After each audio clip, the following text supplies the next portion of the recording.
Well, I hate to agree with Jay on anything. However, I think if I could only pick one item, the relationship and what's going on with the golf course is going to be a key item for us in the next couple of years here. What happens out there is going to determine what happens with a lot of everything else that we do. Of course, that includes, you know, maintaining the community and all the rest of the stuff, because golf course goes away, it's going to be a kind of a mess for us. So, as much as I hate to agree with you, Jay, I have to agree with you. Thanks. Harvey? Like I said earlier, supposedly this year we were supposed to collect $72,000 to pay for the lawyer. Question 9, question 10 of what I asked the lawyer was, have you been asked to investigate our responsibilities in that of the golf course should it be sold? And have you ever been asked for an opinion about suing the golf course for maintenance problems? And what Mr. Shulman said is he strongly advised against suing the golf course because, of course, in his world of HOA law, which is very specific, and what can and cannot be won. And he said, if there's a nuisance in the golf course, because rapids were brought up, which involves a minor amount of money, such as paying for the midge fly problem or putting transponders on the golf course maintenance gate, that is okay. However, we cannot spend a great deal of Siena money on other properties. And probably that is why it took all summer to get the aerators and pump motors fixed at their discretion and leisure. And with the rapids, if there were 30,000 out there and you do it at $1 or half a dollar a head, it would probably be not allowed, and that's why we hear from CCMC, rather than come right out and say that it's the golf course's problem, that they're investigating it. And I just want to throw in one other thing. We were given a proposal to make CCMC, Jaramillo, and Securitas, quote unquote, partners. According to our attorney, he was never asked the question before that proposal was put out to everybody. So I would like to get rid of all these veiled secrets and be very upfront and honest with people next year. And one other area that we touched upon with Mr. Shulman was the tennis court versus the pickleball players versus the tennis players. And I think he made it very clear where it should have been told to everybody what the law says. Thank you. Next question, please. My name is Bob Peterson, and I was on the Finance Committee. Several of you gentlemen have talked about the importance of finances, and I certainly agree with that. And Jay has mentioned the board's attention to and value of the committee members. When I was on the Finance Committee, I was stunned by the board's ability to ignore so many of our recommendations and just overrule them without any reasonable explanation. I would like to understand how, if you think the committees are valuable, and what you each think, if they should be paid attention to. I mean, if the board's going to make its own decisions, why do we bother going through this charade? Thank you. Thank you. We'll start with Bob.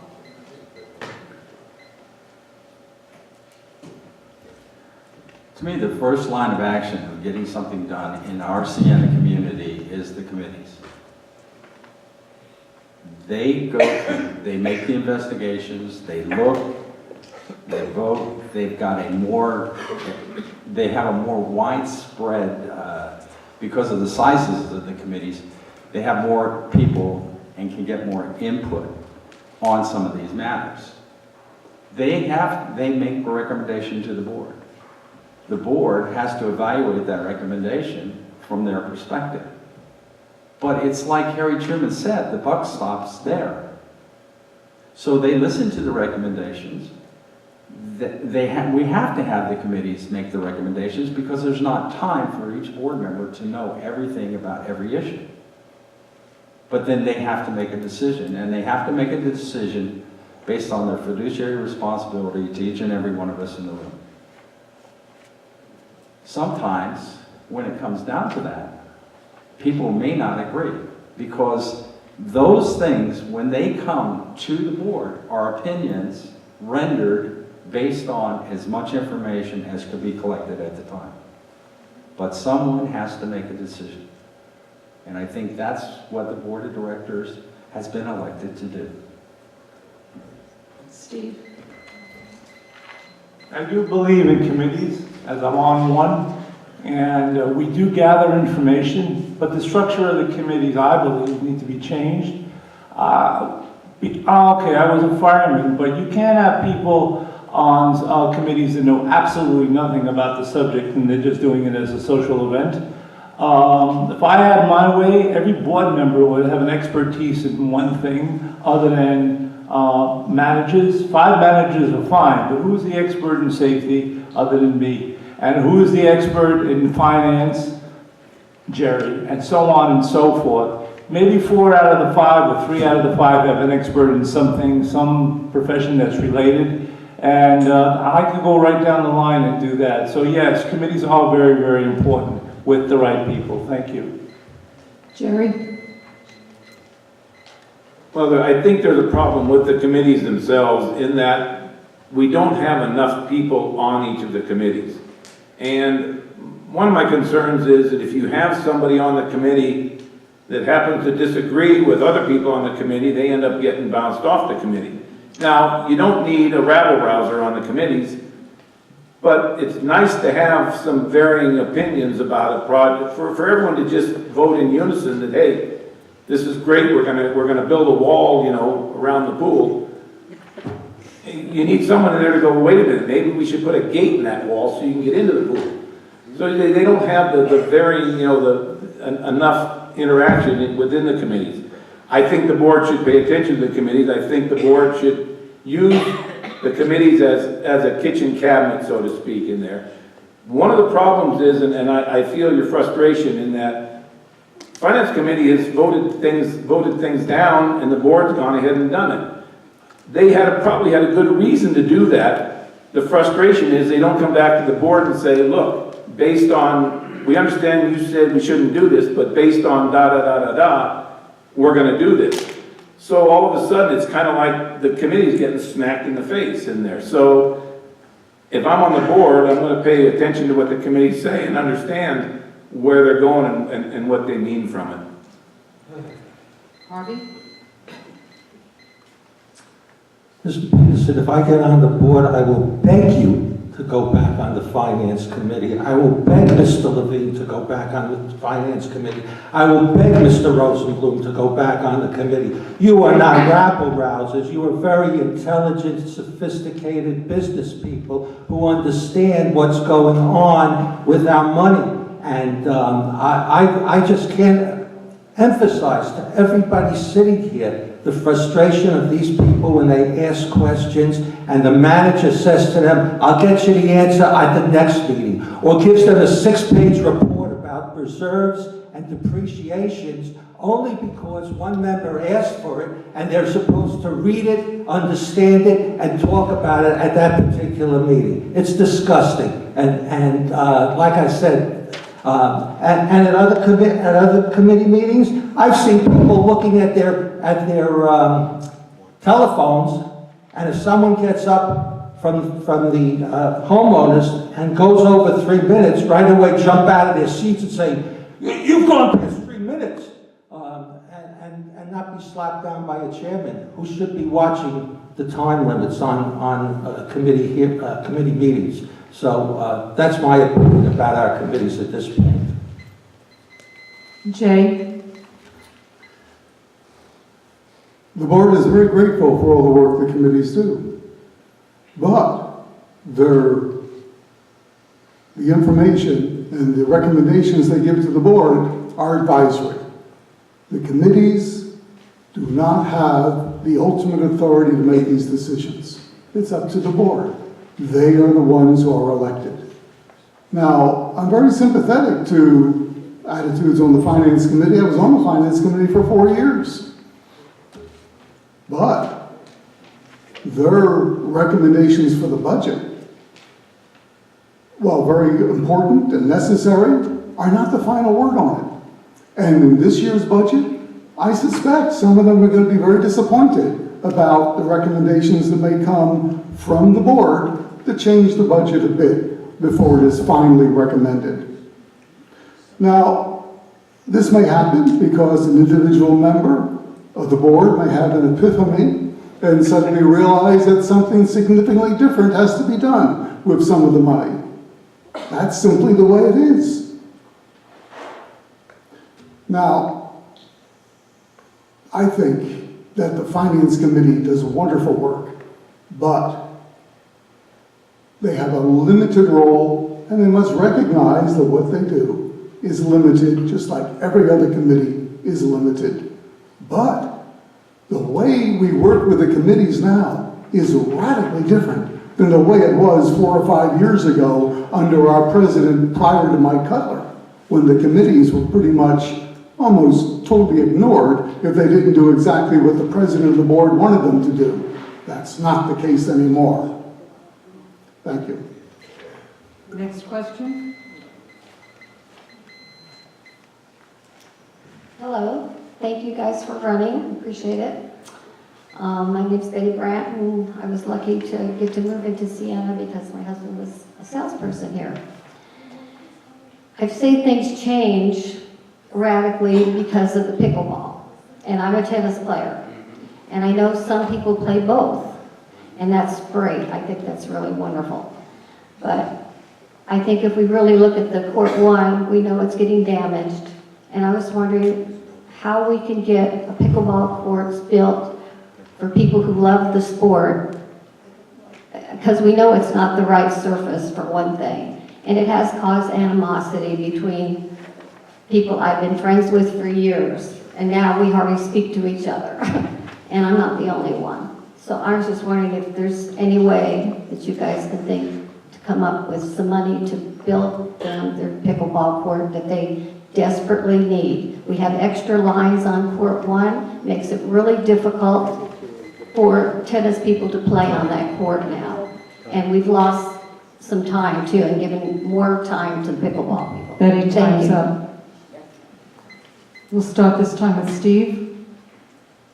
Interesting question, but I'm not on the board, so I don't know what money is available. I'd have to see what money is around and see if there's another possible location other than the tennis courts for pickleball. Probably not, but again, that all has to be investigated.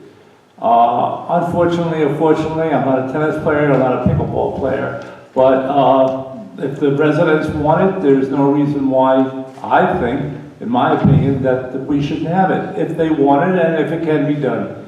You have to study the money situation. Thank you. Jerry? Thank you. That's a great question, and I actually have talked to a number of people about that because this has been going on for quite some time, and I keep thinking there has to be a way to make this work. And the more people I talked to about it, finally someone came up to me and said, you know, this was worked out 4 or 5 years ago.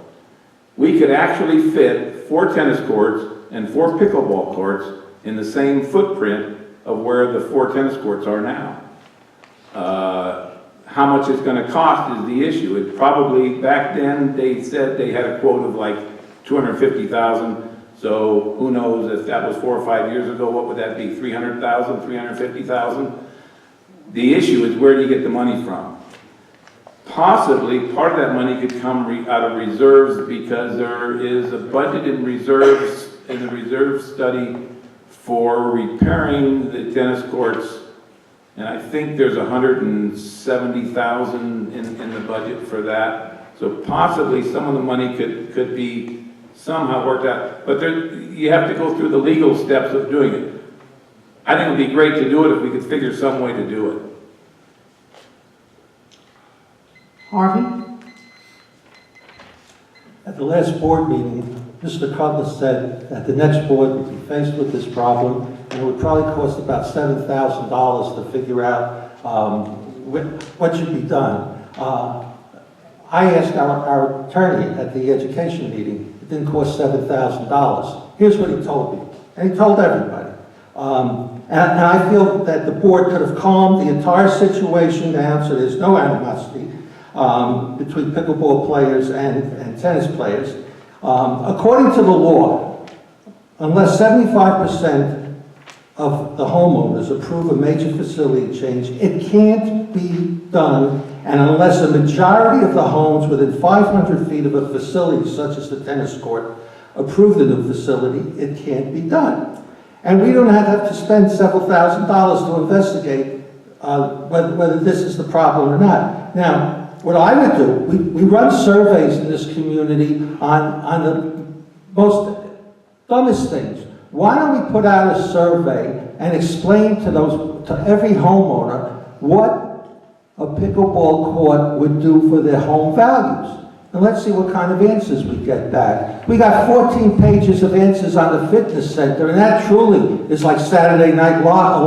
I want it, I don't want it, we don't need it, we do need it. Let's find out what all the homeowners think about it, because you only have a few hundred pickleball players and tennis players, but you have 2,001 homes here. So I think that should be the very first step. And John Sloan, the father of pickleball in this community, the father of pickleball in the whole valley, he had 3 different areas to put a pickleball court. That seems to have disappeared off the table altogether, and we're down to animosity and fighting over pickleball and tennis. Jay? About 30 years ago, there was a bestseller entitled, "Everything I Need to Know I Learned in Kindergarten." And one of the lessons in that book was, share your toys. Now, the tennis courts are our toys. We've got to share them. You know, court 1 is shared with the pickleball players. That's quite appropriate. Now, I recommended at the last board meeting that we actually create some sort of mechanism to investigate whether or not we can actually build pickleball courts. There are a lot of problems with this. First, finding a space, because we have very limited land. And then finding the money. Well, finding the space is possible, finding the money is possible, because it's not that much money to build a pickleball court. The real problem is the vote, because it says that we have to have 75% of the residents approve any major new construction. Now, I don't know how we can get around or deal with that, but we're going to look into it and see what we can do and try to come up with some sort of definitive decision about whether we can build pickleball courts or not. And if not, we simply have to share our toys, but we're going to make our best effort to see if we can. Thank you. Bob? Well, I'm in a pickle now. Because I'm one of those pickleball players. And God love you if you want to provide us with a court that's separate. That would be amazing. But realistically, the board has requested the fitness center for the last 2 years to count how we're using this asset. And when I say the asset, the 4 tennis courts.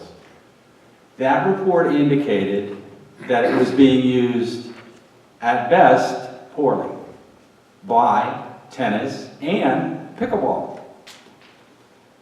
But both the tennis players and the pickleball players were using the 4 courts about the same amount of time.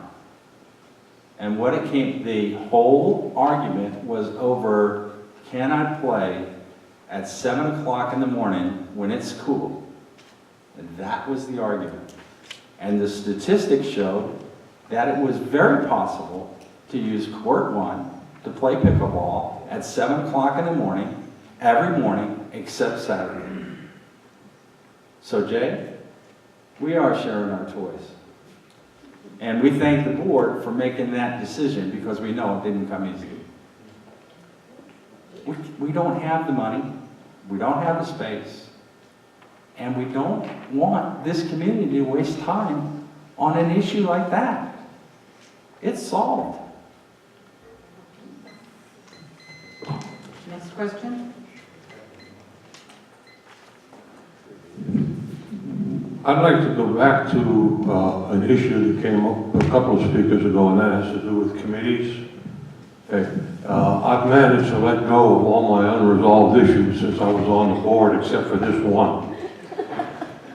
Some of you may not be aware, but when it comes to being a member of a committee, and in fact, if you're a committee chair, you may be removed from that position at any time for any reason or no reason, with no reason being given, no chance to change the performance, and absolutely no recourse. Okay? I'd like to ask each of you gentlemen, do you think that's right? That's a yes or no question. And if you do think it's something that should be changed, what specifically would you do as a board member to change that situation? We'll start with Jerry. How come I always get the hard questions to start off with? Actually, I don't think that should be the way it should be. I don't think they should be able to just throw them off and it goes back to what I said earlier, in that just because someone disagrees. Now, if it's a blatant disruption, then that's different. I've been on boards where you have people that disagree and bring up alternative points, and they've been very helpful.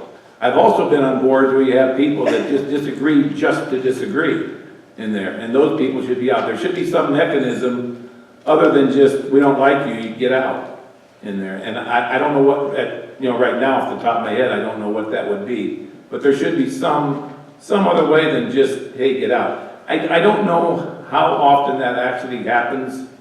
I know of some instances where it has, I know some instances where it has happened and it was wrong, but the exact mechanism, but yeah, there should be some mechanism for removing a member. I mean, you have to go through board, approval to be on the board. There should be something to take you off the board, other than just time out. Harvey? Well, Mr. Dormanden was a member of the board. In 2015, the board prepared something called the governing policy of the Siena Community Association. There's the role of the manager, the role of the committee members, the role of the president. They could have inserted something like this, maybe a hearing. We have hearings for violations of the homeowners here. That's what you should have. It's as simple as that. And any board chair should know that this will be the procedure, and you can maybe even bring a lawyer to the hearing if you wish. But they missed the boat when they did this governing policy, and it's something that could be corrected if there's agreement amongst all the board members next year. Jay? I've been on the board for 2 years. To my knowledge, we've only removed 2 board members in that time. And that was by, majority vote of the board. I don't think we should change this. I don't think we should create a situation where basically we have civil service procedures in order to deal with board members, with committee members. Let me tell you a true story. Phil Whitbeck was the administrative officer to Keith Glennon, who was the head of the Atomic Energy Commission in 1958. And Glennon was charged with creating NASA, the new space agency. And Whitbeck was his administrative officer. I once asked Whitbeck, who later became the director of administration of the Johnson Space Center, I said, what's the dumbest thing you ever did in your life? And then he told me this story. He was with Glennon, and the legislative committee was writing the law that would create NASA. And they got a call from the committee. They wanted to know if Glennon was going to be the new administrator of NASA, the first one, if they wanted to be part of the regular civil service, or if they wanted to be independent and not have civil service protections for their employees. And Whitbeck recommended to Glennon, yes, we should be a part of the regular civil service. And that's what happened. And Whitbeck said that was the dumbest thing he ever did, because as the admin officer, he had to deal with all those problems. I don't want the board to have to deal with all these problems of committee members having in effect civil service protection. Thank you.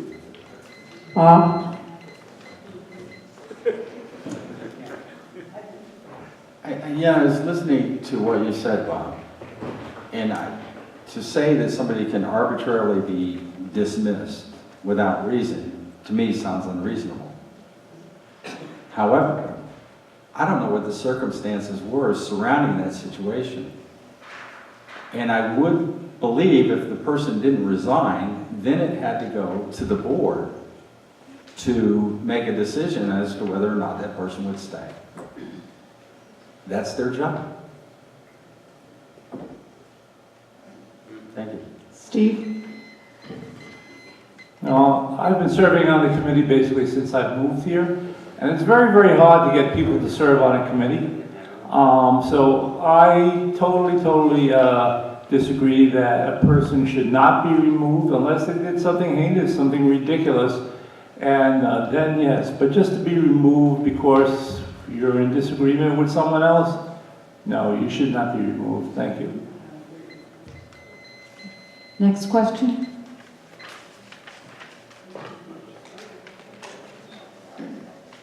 Maybe the last question. First of all, congratulations to the 5 of you. Whoever the 3 are that wins, congratulations to you too. My question to you is, I turn around and look at all these people that are here. I know every one of them. And there's 2,000 people in this community, or 2,000 homes, 3,000 people in this community. Where are the other 1,800? They're not here, and they're never here. I go to the Tuesday morning chat, I have my own seat every week. It just seems like we have the same people, and you guys need to figure out how to get this thing going and fill this auditorium up with a lot more interesting people. Thank you. I think that was a question. Yeah, it was a question. How do you get more involved? Barbara, you want to? Advertise it as trash and garbage cans. You'll see this room fill up like crazy. But all kidding aside, 98% of the people living in Siena are happy. It's pretty, it's guarded, and it's gated, and they're retired, and they've had successful lives. We used to have a telephone book. If you look through that telephone book, there's doctors, lawyers, dentists, teachers, all educated, well-off people. They don't want to bother with this stuff.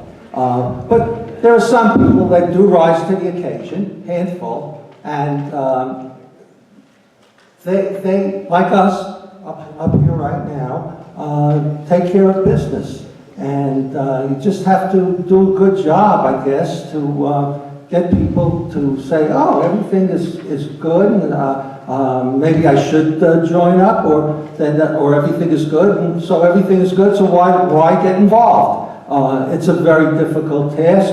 I used to belong to a lodge back in New York where I used to suggest maybe we should provide marijuana. And then the other guy said, yeah, but they probably have better marijuana at home. So, you know, it's a difficult thing, and you just have to go along with it and hope that those few people that want to get involved do get involved. Thank you. Jay? This is a very well-run community. People are generally pretty happy. You know, you have to threaten people's most vital interests before they show up, like their trash cans. Then you get a lot of people showing up. But basically, you, and I take this because I talked about to Bob Seskin, my friend there in the audience, before we started. I said, look how few people we're going to have here tonight. And Bob reminded me, yes, but they are opinion leaders. You are all opinion leaders. You are to go home and talk to your neighbors. Every one of you, talk to 100 other people and let them know what you think of us up here. And that is the important job that you all have. And I certainly hope you'll do a credible job in terms of representing the community. Thank you. Bob? This talk has gotten trashy. No, really, think about it. I think the community has been pretty well run. And so, then why are you standing here or standing for election? Because I think there's things that we can do to improve the communication of what's going on and what's happening in our community. I also hold Jay's opinion that you know 5 people that I don't know. Every single one of you in this room. And with your help, you'll go out and you'll say, well, the guy on the end, not used to, this guy, is the village idiot, and he wants to be on the board to listen and to help and to advise and to make this community grow forward into the future. And I think he said some good things. We don't get enough of the word out about what is going on the things that are important to the people that are not in this room. Thank God we know or have an idea, an inkling of what's important to you. And for that, we thank you. But we also would ask you that if you heard something that you believe is true for you and your circle, that you'll take that communication out. And maybe the next time we have one of these meetings, you'll grab that person by the hand and say, you need to be here because this is about your money, your community, and your life. Steve? There's about less than 2% of the homes represented here. At a typical New York club meeting, we're drawing between 100 and 150 people. So, wow. But then again, sometimes we do offer food and things like that. So you want people in Siena, you got to offer food or giveaways or things like that, and proof of the pudding. I guess they sort of trust us, and they trust the previous board. If they empowered you to be on the board, you got their vote. But don't forget the mailings. People will be mailing in ballots and things like that. Thank you. Jerry? Well, when we have the election night meeting, the place is full. And of course, the answer to that is there's a lot of food here. So, the computer club has held meetings. We had Apple here, we had this room full. Conservative club has had meetings here, they've had this room full. It's just a matter of what hits their particular interest. For the most part, a lot of the people here, a huge percent of the people here, they're happy, just leave me alone, I'm going to sit home and watch TV, I don't want to come out. If we could find out what their interests were, we could probably get a few more of them out. Last year when I was running for this position, I had mentioned the fact that I would like to do a lot of events here and do more events in here. What if we brought in some comedians one night a month or something to do something? What if we did karaoke? What if we did some kind of an open house or happy hour? There's a number of events that we could do. People talked about doing a barbecue here. So there's things we could do. It's a matter of finding out what are they interested in. Now, a great number of them